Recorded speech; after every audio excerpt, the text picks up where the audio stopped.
ಹುಟ್ಟುಹಬ್ಬದ ಶುಭಾಶಯಗಳು ಅಪ್ಪು ಬಾಸ್. ತುಂಬಾ ದುಃಖ ಆಗುತ್ತೆ ಇವತ್ತಿನ ದಿನ ಇದ್ದಿದ್ದಂದರೆ ಎಷ್ಟು ಚೆನ್ನಾಗಿರ್ತಿತ್ತಲ್ವ ಅಂತೇಳಿ. ನಿಮ್ಮ ಸಿನಿಮಾಗಳ ಮುಖಾಂತರ ಎಲ್ಲ ತುಂಬಾ ಒಳ್ಳೊಳ್ಳೆ ಸಂದೇಶಗಳು ಇರ್ತಾಯಿದ್ವು. ಹಾಗಾಗಿ ತುಂಬಾ ಮಿಸ್ ಮಾಡ್ಕೊಳ್ತಿದ್ದೀವಿ ಅಂತಲೇ ಹೇಳ್ಬೋದು. ಅದರಲ್ಲೂ ನಿಮ್ಮನ್ನು ದೊಡ್ಡವ್ರಿಗಿಂತ ಚಿಕ್ಕ ಮಕ್ಕಳು ಹೆಚ್ಚಿಗೆ ಮಿಸ್ ಮಾಡ್ಕೊಳ್ತಿದ್ದಾರೆ ಅಂತಲೇ ಹೇಳ್ಬೋದು. ಯಾಕಂದರೆ ಪುಟಾಣಿ ಮಕ್ಕಳುಗಳು ತುಂಬಾ ನಿಮ್ಮ ಡ್ಯಾನ್ಸ್ ನಿಮ್ಮ ಇದನ್ನು ತುಂಬ ಇಷ್ಟಪಡ್ತಾಯಿದ್ರು. ಹಾಗಾಗಿ ನನ್ನ ಮನೆಯಲ್ಲೂ ನಮ್ಮ ಮನೆಯಲ್ಲೂ ಒಬ್ಬ ಅಭಿಮಾನಿ ಇದ್ದಾನೆ. ನನ್ನ ಚಿಕ್ಕ ಮಗ ತುಂಬಾ ಇಷ್ಟ ನಿಮ್ಮ ಡ್ಯಾನ್ಸ್ ಅಂತ. ಅವನು ಸಾಂಗೆಲ್ಲ ಹಾಕ್ಕೊಂಡು ಡ್ಯಾನ್ಸ್ ಮಾಡ್ತಾಯಿರ್ತಾನೆ. ಡ್ರಾಯಿಂಗು ಎಲ್ಲ ಇಳಿಸಿದ್ದಾನೆ. ನಾನು ಸರಿಯಾಗಿ ಬಂದಿದೆಯಾ ಇಲ್ಲ ಅಂತೇಳಿ ಹಾಕಿಲ್ಲ. ಇವಾಗ್ಲೂ ಸಹಿತ ದೊಡ್ಡ ಮನೆ ಹುಡುಗ ಸಿನಿಮಾ ಬರ್ತಾಯಿದೆ, ಆ ಸಿನಿಮಾ ನೋಡ್ಕೊಳ್ತಾನೆ. ಹಾಗೆ ಎಡಿಟಿಂಗ್ ಮಾಡಿ ವಿಡಿಯೋ ಹಾಕೋಣ ಅಂತೇಳಿ ಹಾಕ್ತಾಯಿದ್ದೆ. ಹಾಗೆಯೇ ಇವತ್ತಿನ ದಿನವನ್ನು ಸ್ಫೂರ್ತಿ ದಿನವಾಗಿ ಆಚರಣೆ ಮಾಡ್ತಾ ಇರೋದು ಅದು ಇನ್ನೂ ತುಂಬಾ ಖುಷಿ ಕೊಡುತ್ತೆ. ಆದರೆ ಇವತ್ತು ನೀವು ಇದ್ದಿದ್ರೆ ಇನ್ನೂ ಎಷ್ಟು ಜನಕ್ಕೆ ಒಳ್ಳೇದು ಮಾಡ್ತಿದ್ರಿ ಅನ್ನೋದನ್ನ ನೆನೆಸ್ಕೊಂಡ್ರೆ ತುಂಬಾ ದುಃಖ ಆಗುತ್ತೆ. ಯಾಕಂದರೆ ಒಳ್ಳೆಯವರಿಗೆ ಈ ಇದರಲ್ಲಿ ಜಾಗ ಇಲ್ಲ ಅಂತಲೇ ಹೇಳ್ಬೋದು. ಯಾಕಂದರೆ ಒಬ್ಬರು ಒಳ್ಳೇದು ಮಾಡ್ತಾಯಿದ್ದಾರೆ ಅಂತಂದರೆ ಬೇಗ ಒಂದು ಒಳ್ಳೆ ಮರ ನೋಡಿ ಚೆನ್ನಾಗಿದೆ ಅಂತೇಳಿ ಹೇಗೆ ಇದನ್ನು ಮಾಡ್ತಾರಲ್ಲ ಹಾಗೇ ಅಂತಲೇ ನಾನು ತಿಳ್ಕೊಂಡಿರೋದು. ಹಾಗಾಗಿ ಮಿಸ್ ಯು ತುಂಬಾ ಮಿಸ್ ಮಾಡ್ಕೊಳ್ತಿದ್ದೀವಿ ನಿಮ್ಮನ್ನು. Hi friends, welcome back to our channel. ಭಾನುವಾರದ ಶುಭಾಶಯಗಳು ಸ್ನೇಹಿತರೆ. ಎಲ್ಲರದು ಊಟ ಆಯಿತಾ ಸ್ನೇಹಿತರೆ? ಇವತ್ತೆಲ್ಲ ಆರಾಮು ಅಂತಲೇ ಹೇಳ್ಬೋದು. ಯಾಕಂದರೆ ಆರಾಮು ಅನ್ನೋದಕ್ಕಿಂತ ತುಂಬಾ ಕೆಲಸಗಳಿರುತ್ತೆ ಅಂತಲೇ ಹೇಳ್ಬೋದು ಸ್ನೇಹಿತರೆ. ಅಷ್ಟು ಕೆಲಸಗಳು. ಸಂಡೇ ಅಂದರೆ ಮಂಡೇ ಎಲ್ಲ ತಲೆ ಬಿಸಿ ಅನ್ನೋ ರೀತಿ. ಹಾಗಾಗಿ ತುಂಬಾ ಇದು ಕೆಲಸಗಳು ಎಲ್ಲ ಒತ್ತಡ ಇರುತ್ತೆ ಸ್ನೇಹಿತರೆ. ಹಾಗೆಯೇ ಇವತ್ತಿನ ಸ್ವಲ್ಪ ವಿಡಿಯೋ ಶೇರ್ ಮಾಡ್ಕೊಳ್ತಾ ಇದ್ದೀನಿ. ನಿಮ್ಗೆ ಇವತ್ತಿನ ವಿಡಿಯೋ ಇಷ್ಟ ಆಯ್ತಂದರೆ ಪ್ಲೀಸ್ ನಿಮ್ಮದಾದ ಒಂದು ಲೈಕ್ ಇರಲಿ. ಹಾಗೆ ಇನ್ನೂ ಯಾರೆಲ್ಲ ಸಬ್ಸ್ಕ್ರೈಬ್ ಮಾಡ್ಕೊಳ್ದೆ ನೋಡ್ತಾ ಇದ್ದೀರಾ ಪ್ಲೀಸ್ ಸಬ್ಸ್ಕ್ರೈಬ್ ಮಾಡ್ಕೊಂಡು ನೋಡಿ, ಸಪೋರ್ಟ್ ಮಾಡಿ, ಪೂರ್ತಿಯಾಗಿ ವಿಡಿಯೋ ನೋಡಿ ಸಪೋರ್ಟ್ ಮಾಡಿ ಅಂತ ಕೇಳ್ಕೊಳ್ತೀನಿ ಸ್ನೇಹಿತರೆ. ಇದು ವೀಡಿಯೋಸ್ ಬಂದುಬಿಟ್ಟು ಮೊನ್ನೆ ಮಾರ್ನಿಂಗ್ ತಗೊಂಡಿದ್ದಂಥದ್ದು ಸ್ನೇಹಿತರೆ. ಎಷ್ಟು ಚೆನ್ನಾಗಿ ಪುದೀನ ನೋಡಿ 2 ಇದರಲ್ಲಿ ಬಂದಿದೆ. ತುಂಬಾ ಚೆನ್ನಾಗಿದೆ ಸ್ನೇಹಿತರೆ. ಸ್ವಲ್ಪ ತೊಗೊಂಡೋಗಿ ಹಾಕ್ಬಿಟ್ಟಿದ್ದೆ. ಎಲ್ಲ ಮುಂಚೆ ತುಂಬ ಒಂದು 2 ಪಾರ್ಟಲ್ಲಿತ್ತು, ಎಲ್ಲ ಒಣಗಿದಾಗ್ಬಿಟ್ಟಿತ್ತಲ್ವ. ಹಾಗಾಗಿ ಮೊನ್ನೆ ಹಾಕಿದೆ. ತುಂಬ ಚೆನ್ನಾಗಿ ಬಂದಿದೆ. ಹಾಗೆ ಕರಿಬೇವು ನೋಡಿ ಎಷ್ಟು ಚೆನ್ನಾಗಿ ಬಂದಿದೆ ಅಂತ. ಹಾಗೆಯೇ ಇದರಲ್ಲಿ ಎಲ್ಲ ಪಾಟ್ ಒಳಗಡೆ ಅಲ್ಲೊಂದು ಸೊಪ್ಪಾಗಿತ್ತು ಸ್ನೇಹಿತರೆ. ಗೊರ್ಜಿ ಸೊಪ್ಪು ಅಂತ ಕರಿತೀವಿ. ಇದಕ್ಕೆ ಏನಂತ ಕರೀತಾರೆ ನಮ್ಮೂರ ಕಡೆ ಮಾತ್ರ ನಾವು ಹಾಗೇ ಕರೆಯೋದು. ಮಲ್ಲಿಗೆ ಹೂವಿನ ಗಿಡ, ದುಂಡು ಮಲ್ಲಿಗೆ ನೋಡಿ ಎಲ್ಲ ಒಣಗೋಗ್ಬಿಡ್ತು ಸ್ನೇಹಿತರೆ. ಬೇರೆದು ಹಾಕಿರೋದು ಅದು ಈಗಿನ ಚಿಗುರು ಬರ್ತಾಯಿದೆ.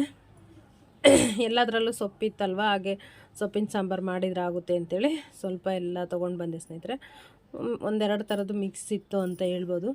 ಇದರಲ್ಲಿ ಈ ಸೊಪ್ಪಲ್ಲಿ ಬಸ್ಸಾರು ಮಾಡಿಬಿಟ್ರೆ ತುಂಬಾ ಚೆನ್ನಾಗಿರುತ್ತೆ ಸ್ನೇಹಿತರೆ. ಬಸ್ಸಾರು ಬಿಸಿ ರಾಗಿ ಮುದ್ದೆ ಮಾಡಿದ್ರೆ ಸಖತ್ತಾಗಿರುತ್ತೆ.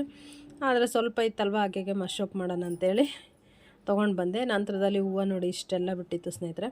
ಹೂವನೂ ಪರವಾಗಿಲ್ಲ, ಇವಾಗ ಒಂದೊಂದು ಬಿಡ್ತಾ ಇದ್ದಾವೆ ಸ್ನೇಹಿತರೆ. ಚೆನ್ನಾಗಿ ಬಿಡ್ತಾಯಿದೆ. ಈಗಂತೂ ಒಂದು 3-4 ತಿಂಗಳಿಂದ ಚೆನ್ನಾಗಿ ಬಿಡ್ತಾಯಿದೆ ಸ್ನೇಹಿತರೆ ದಾಸವಾಳದ ಹೂಗಳು. ನಂತರದಲ್ಲಿ ಫ್ರೆಶ್ ಇರುವಂಥ ಕರಿಬೇವು ಒಂದು 4 ಹೆಸರು ತೊಗೊಂಡು ಬಂದೆ. ಬೇಗ ಏನಾದರೂ ಒಗ್ಗರಣೆ ಮಾಡ್ತಾಯಿದ್ದೆ ಅಂತಂದರೆ ಪದೇ ಹೋಗೋದಕ್ಕಾಗೋದಿಲ್ಲ ಅಂತ. ಆದರೆ ತೊಗೊಂಡು ಬಂದು ಇಟ್ಕೊಂಡ್ರೂ ಬಿಸಿಲಿಗೆ ಬೇಗನೆ ಎಲ್ಲ ಒಣಗಿದಂಗೆ ಆಗಿಬಿಡುತ್ತೆ. ಪೂರ ಹೊರಗಿಟ್ವಿ ಅಂದರೆ ಫ್ರಿಜ್ ಒಳಗಡೆ ಇಟ್ಟೆ ಅಂದರೆ ಸ್ವಲ್ಪ ಅದನ್ನು ಯಾಕೆ ಅಲ್ಲಿ ಇಟ್ಬಿಟ್ಟು ಮತ್ತೆ ಉಪಯೋಗಿಸೋದು ಅಂತೇಳಿ ಹಾಗಾಗಿ ಇದನ್ನು ಮಾಡ್ತಿದ್ದೀನಿ. ಹಾಗೆ ಶನಿವಾರದ ಪೂಜೆ ಸ್ನೇಹಿತರೆ. ಹಾಗೆಯೇ ಇಲ್ಲಿ ಬಂದುಬಿಟ್ಟು ಗೆಣಸು ಬೇಯಿಸಿದೆ. ಹಬ್ಬಕ್ಕೆ ತೊಗೊಂಡು ಬಂದಿದ್ದಂಥ ಗೆಣಸು ಇನ್ನೂ ಸ್ವಲ್ಪ ಇತ್ತು. ಹಾಗಾಗಿ ಗೆಣಸು ಬೇಯಿಸಿ ಇದು ಕಾಯಿ ರಸ ಮಾಡೋಣ ಅಂತೇಳಿ ಮಾಡ್ತಾಯಿದ್ದೀನಿ ಸ್ನೇಹಿತರೆ. ಇಲ್ಲಿ ಒಂದು ಅರ್ಧ ತೆಂಗಿನಕಾಯಿ ಹಾಕ್ಕೊಂಡಿದ್ದೀನಿ. ಹಾಗೆ ಒಂದು ಅರ್ಧ ಕಪ್ಪು ಬೆಲ್ಲ ಹಾಕ್ಕೊಂಡಿದ್ದೀನಿ ಸ್ನೇಹಿತರೆ. ಬೆಲ್ಲ ಸ್ವಲ್ಪ ಹೆಚ್ಚಿಗೆ ಹಾಕ್ಕೊಳ್ಬೇಕು, ಸಿಹಿ ಇದ್ರೇ ಚೆನ್ನಾಗಿರುವಂಥದ್ದು. ಅದಕ್ಕೆ ಸ್ವಲ್ಪ ಏಲಕ್ಕಿ ಹಾಕ್ಕೊಂಡಿದ್ದೀನಿ, 1-2 ಏಲಕ್ಕಿ. ಸ್ವಲ್ಪ ನೀರನ್ನು ಸೇರಿಸ್ಕೊಂಡು ನಾವು ಮಿಕ್ಸಿ ಮಾಡ್ಕೊಳ್ಬೇಕು. ನಿಲ್ಲಿಸಿ ಹಿಂಗೆ ಸ್ವಲ್ಪ ಇದನ್ನು ಮಾಡಿ ಮಾಡ್ಕೊಳ್ಬೇಕು. ಇಲ್ಲ ಅಂತಂದರೆ ಯಾಕಂದರೆ ಬೆಲ್ಲನ ಪುಡಿ ಮಾಡ್ಕೊಂಡಿರ್ಬೇಕು. ಇಲ್ಲ ಅಂತಂದರೆ ಮಿಕ್ಸಿ ಬ್ಲೇಡ್ಗಳೆಲ್ಲ ಇದಾಗ್ಬಿಡುತ್ತೆ. ಹಾಗಾಗಿ ಇದನ್ನು ಮಿಕ್ಸಿ ಮಾಡ್ಕೊಂಡಿದ್ದ ನಂತರ ನಾನು ಗೆಣಸು ಎಲ್ಲ ಬೇಯಿಸೋದೆಲ್ಲ ಶೇರ್ ಮಾಡ್ಕೊಂಡಿಲ್ಲ ಸ್ನೇಹಿತರೆ. ಆಲ್ರೆಡಿ ಇದು ಮಾಡಿಬಿಟ್ಟಿದೆ. ಹಾಗಾಗಿ ಅಷ್ಟನ್ನು ಇದನ್ನು ಮಾಡ್ಕೊಂಡಿದ್ದೀನಿ ಸ್ನೇಹಿತರೆ. ಜೊತೆಗೆ ಚಪಾತಿ, ಪುಂಡಿ ಪಲ್ಯ ಅದೆಲ್ಲ ಮಾಡಿದೆ. ಅದೆಲ್ಲ ವೀಡಿಯೋನೇ ಮಾಡ್ಕೊಳ್ಳೋದಕ್ಕೆ ಆಗಲಿಲ್ಲ. ಹಾಗಾಗಿ ಇದಿಷ್ಟನ್ನೇ ವೀಡಿಯೋ ಮಾಡ್ಕೊಂಡಿದ್ದೆ, ಅಷ್ಟನ್ನೇ ನಿಮ್ಮ ಜೊತೆ ಶೇರ್ ಮಾಡ್ಕೊಳ್ತಿದ್ದೀನಿ ಸ್ನೇಹಿತರೆ. ತುಂಬಾ ಚೆನ್ನಾಗಿರುತ್ತೆ. ಗೆಣಸು ಮಾತ್ರ ತುಂಬಾ ಎಷ್ಟು ಚೆನ್ನಾಗಿತ್ತು ಅಂತಂದರೆ ತುಂಬ ಚೆನ್ನಾಗಿತ್ತು ಸ್ನೇಹಿತರೆ. ಅವತ್ತು ಹಬ್ಬದ ದಿನವೂ ಮಾಡಿದ್ವಿ. ನೆಕ್ಸ್ಟ್ ಇನ್ನೊಂದು ಸ್ವಲ್ಪ ಉಳಿದಿತ್ತಲ್ಲ, ಭಾಳ ತೊಗೊಂಡು ಬಂದಿದ್ರು. ಕಡಿಮೆ ರೇಟಿಗೆ ಕೊಟ್ಟಿದ್ರು ಅಂತ 1.5 kg ತೊಗೊಂಡು ಬಂದಿದ್ರು. ಹಾಗಾಗಿ ಮೊನ್ನೆ ಒಂದು ಸ್ವಲ್ಪ ಮಾಡಿ ಇವತ್ತೊಂದು ಸ್ವಲ್ಪ ಮಾಡಿದ್ದೀನಿ. ಇದು ಕಾಯಿ ರಸ ನೋಡಿ ಇಷ್ಟು ಚೆನ್ನಾಗಿ ಬಂದಿದೆ. ತುಂಬಾ ಚೆನ್ನಾಗಿತ್ತು. ಹೋಳಿಗೆ ಎಲ್ಲ ಮಾಡೋದು ರೆಸಿಪಿ ಎಲ್ಲ ಶೇರ್ ಮಾಡ್ಕೊಂಡಿದ್ದೀನಿ ಸ್ನೇಹಿತರೆ. ನಿಮಗೆಲ್ಲ ಏನಾದರೂ ಹೋಳಿಗೆ ರೆಸಿಪಿ ಬೇಕಿತ್ತು ಅಂತಂದರೆ ಇದೇ ನೋಡಿ, ಇಲ್ಲ ಅಂತಂದರೆ ಯಾರಿಗಾದರೂ ಇನ್ನೊಂದು ಸಲ ಮಾಡೋದು ತೋರಿಸಿ ಅಂತಂದರೆ ಖಂಡಿತವಾಗ್ಲೂ ತೋರಿಸ್ತೀನಿ ಸ್ನೇಹಿತರೆ. ಸಿಹಿ ಗೆಣಸಿಂದ ಹೋಳಿಗೆ ಮಾತ್ರ ತುಂಬಾ ಸೂಪರಾಗಿರುತ್ತೆ ಸ್ನೇಹಿತರೆ. ತುಪ್ಪ ಹಾಕ್ಕೊಂಡು ತಿಂತಾಯಿದ್ರೆ ಬಿಸಿ ಬಿಸಿ ಹೋಳಿಗೆ ತುಂಬ ಚೆನ್ನಾಗಿರುತ್ತೆ. ಗೆಣಸು ಒಂದನ್ನು ಹಿಂಗೆ ನಾರು ಅನ್ನೋದಿರಲಿಲ್ಲ ಸ್ನೇಹಿತರೆ, ಅಷ್ಟು ಚೆನ್ನಾಗಿತ್ತು, ರುಚಿ ಇರಬೇಕು. ಒಂದೊಂದು ಗೆಣಸು ಏನಾಗಿರುತ್ತೆ ಅಂದರೆ ಸಪ್ಪೆ ಬರ್ತಾ ಇರುತ್ತೆ, ಅದು ತಿನ್ನೋದಕ್ಕಾಗೋದಿಲ್ಲ. ಇದು ಮಾತ್ರ ತುಂಬಾ ಟೇಸ್ಟಿಯಾಗಿ ಸಖತ್ತಾಗಿತ್ತು ಸ್ನೇಹಿತರೆ. ನೀವು ಒಂದು ಸಲ ಟ್ರೈ ಮಾಡಿ, ಯಾಕಂದರೆ ಇವಾಗ ಸೀಸನ್ ಅಲ್ವಾ, ಸಿಗ್ತಾ ಇರುತ್ತೆ, ಗೆಣಸು ಬರ್ತಾ ಇರುತ್ತೆ. ಹಾಗಾಗಿ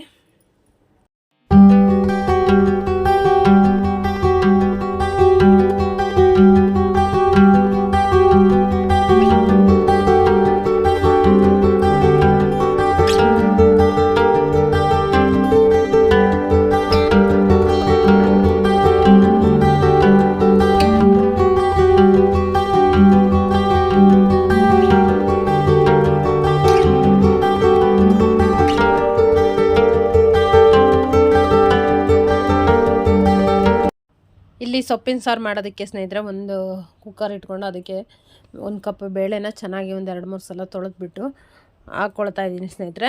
ನಂತರದಲ್ಲಿ ಸೊಪ್ಪು ಅಷ್ಟೇ ಎಲ್ಲ ಸೊಪ್ಪೆಲ್ಲ ಕ್ಲೀನ್ ಮಾಡಿಬಿಟ್ಟು ಒಂದು 2-3 ಸಲ ಅದನ್ನು ಚೆನ್ನಾಗಿ ತೊಳೆದು ಹಾಗೆ ಹಾಕ್ಕೊಳ್ತಿದ್ದೀನಿ ಸ್ನೇಹಿತರೆ. ನೀವು ಬೇಕಂದರೆ ಕಟ್ ಮಾಡಿ ಹಾಕ್ಕೊಳ್ತೀವಿ ಅಂದರೆ ಹಾಕ್ಕೊಳ್ಬೋದು.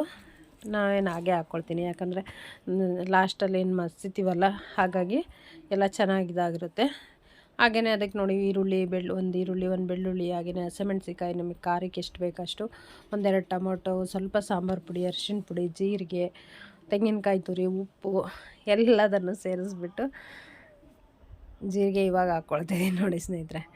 ಎಲ್ಲದನ್ನು ಸೇರಿಸಿ ಒಂದು 3-4 ವಿಸಿಲ್ ಮಾಡಿಸ್ಕೊಂಡ್ರೆ ಚೆನ್ನಾಗಿರುತ್ತೆ ಸ್ನೇಹಿತರೆ. ಉಪ್ಪನ್ನು ನೋಡಿ ಹಾಕ್ಕೊಳ್ಳಿ, ನಿಮ್ಗೆ ಎಷ್ಟು ಬೇಕಲ್ಲ, ನಿಮ್ಮ ರುಚಿಗೆ ಎಷ್ಟು ಬೇಕೋ ಅದರ ತಕ್ಕಂತೆಯೇ ಹಾಕ್ಕೊಳ್ಳಿ ಸ್ನೇಹಿತರೆ. ತುಂಬಾ ಚೆನ್ನಾಗಿರುತ್ತೆ. ಬೇಕಂದರೆ ಇದ್ರ ಜೊತೆಗೆ ಇನ್ನೂ ಯಾವುದಾದ್ರೂ ಸೊಪ್ಪುಗಳು ಮಾಡ್ತೀವಿ ಅಂದ್ರೂ ತುಂಬಾ ಚೆನ್ನಾಗಿರುತ್ತೆ ಸ್ನೇಹಿತರೆ. ನಮ್ಮ ಮನೇಲಂತೂ ಈ ಸಾಂಬಾರು ಮಾಡೋದು ಅಂದರೆ ಸೊಪ್ಪಿನ ಸಾರು. ಇದು ಏನು ಅಂತಂದರೆ ಸೊಪ್ಪು ಗೊತ್ತಾ ಸ್ನೇಹಿತರೆ, ನಾವು ಏನು ಮಾರ್ಕೆಟಲ್ಲಿ ತೊಗೊಂಡು ಬರ್ತೀವಲ್ಲ, ಆ ಸೊಪ್ಪಿಗಿಂತ ನಾವು ಮನೆಯಲ್ಲಿ ಏನು ನಾವು ಬೆಳೆದಿರ್ತೀವಿ ನೋಡಿ, ಅದು ತುಂಬಾ ಖುಷಿ ಕೊಡ್ತಾ ಇರುತ್ತೆ ಸ್ನೇಹಿತರೆ. ಅದೇನೋ ಗೊತ್ತಿಲ್ಲ, ಹಾಗೆಯೇ ಸಾಂಬಾರುಗಳೂ ಅಷ್ಟೇ ತುಂಬಾ ರುಚಿಯಾಗಿರುತ್ತೆ. ನಮ್ಮ ಮನೇಲಿ ಹೋದ ಸಲ ಎಂದರೆ ಬಸ್ಸಾರು ಮಾಡಿದ್ದೆ ಈ ಸೊಪ್ಪಿಂದು, ತುಂಬಾ ಚೆನ್ನಾಗಾಗಿತ್ತು. ಈ ಸಲನೂ ಅವ್ರು ಅದೇ ಮಾಡ್ತಾರೆ ಅಂದ್ಕೊಂಡಿದ್ದಾರೆ. ನಂತರದಲ್ಲಿ ಇಲ್ಲ ಮಶಾಪ್ ಮಾಡಿದ್ದೀನಿ ಅಂದೆ. ಹಾಗಾಗಿ ಸಾಂಬಾರಂತೂ ತುಂಬ ಚೆನ್ನಾಗಿದೆ ಅಂತೇಳಿ ಹಾಕ್ಕೊಂಡು ಊಟ ಮಾಡಿದ್ರು. ಒಂದೊಂದು ಸಲ ನಮ್ಮ ಮನೇಲಿ ಏನು ಅಂದರೆ ಸ್ವಲ್ಪ ತೆಂಗಿನಕಾಯಿ ಎಲ್ಲ ಹಾಕ್ಬಿಡ್ತೀನಲ್ವ, ನಮಗೆ ತೆಂಗಿನಕಾಯಿ ಹಾಕಲಿಲ್ಲ ಅಂದ್ರೆ ಊಟ ಮಾಡೋದಕ್ಕಾಗೋದಿಲ್ಲ. ನಮ್ಮ ಮನೆಗೆ ಅವರಿಗೆ ಸ್ವಲ್ಪ ಈ ಕಡೆ ಊಟ ಬೇಸಾಗಿ ಅವ್ರಿಗೆ ಏನಾದರೂ ಹಾಕಿದರೆ ಸ್ವೀಟ್ ಇದೆ ಅಂತಿರ್ತಾರೆ. ಹಾಗಾಗಿ ಸ್ವಲ್ಪ ಖಾರ ಹೆಚ್ಚಿಗೆ ಬೇಕಾಗುತ್ತೆ. ಹಾಗೆಯೇ ಇದಕ್ಕೊಂದು ಹಪ್ಪಳ ಸಂಡಿಗೆ ಏನಾದರೂ ಇದ್ದಿದ್ರೆ ತುಂಬ ಚೆನ್ನಾಗಿರ್ತಿತ್ತು ಸ್ನೇಹಿತರೆ. ಪಕ್ಕದಲ್ಲಿ ಈರುಳ್ಳಿ ಇಟ್ಕೊಂಡಿದ್ದೀನಿ. ಹಾಗೆಯೇ ಒಂದು ಸ್ಪೂನು ತುಪ್ಪ ಸ್ನೇಹಿತರೆ, ತುಂಬಾ ಚೆನ್ನಾಗಿರುತ್ತೆ. ನಾನೇನು ತುಪ್ಪ ತಿನ್ನಲ್ಲ, ಮಕ್ಕಳಿಗೋಸ್ಕರನಾದ್ರೂ ಹಾಕ್ಕೊಡ್ತಿರ್ತೀನಿ. ಅವರಿಗೆ ತುಪ್ಪದ ಜೊತೆ ತಿಂದರು ಅಂದರೆ ತುಂಬ ಚೆನ್ನಾಗಿರುತ್ತೆ ಸ್ನೇಹಿತರೆ. ಧನ್ಯವಾದಗಳು. ನಿಮ್ಗೆ ಇವತ್ತಿನ ವಿಡಿಯೋ ಇಷ್ಟ ಆಗಿತ್ತು ಅಂದರೆ ಪ್ಲೀಸ್ ಒಂದು